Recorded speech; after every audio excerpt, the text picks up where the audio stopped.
उहाँले सम्झौता भङ्ग गर्नुभयो। उहाँले लफुङ्गाहरूलाई जनकमान्डर बनाएर तिनकुनेमा ताण्डव नृत्य नचाउन पठाउनु भयो। तपाईँले यही शब्दमा आपत्ति गर्नुभयो। म 10 पटक भन्छु यो शब्द। निर्मल निवासबाट लफुङ्गाहरूलाई माला लगाएर जनताको घर जलाउन पठाउनु भयो। तपाईँको सम्झौता भङ्ग भयो।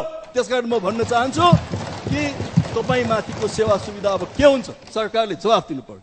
यहाँ हामी राजावादी हौं, हामीलाई समात थुन भनेर छाती पिटी पिटी राप्रपाको अध्यक्षज्यूले बोल्न पाउनुभयो यही संसदमा, सडकमा होइन सभामुख महोदय।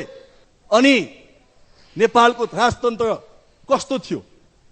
सम्माननीय सभामुख महोदय, राष्ट्र जोगाउन राजा चाहियो। पृथ्वीनारायण शाह अनि बहादुर शाह पछाडिका राजाहरूले यो देशमा कुन राष्ट्र जोगाए? हाम्रो सिमाना कहाँ थियो?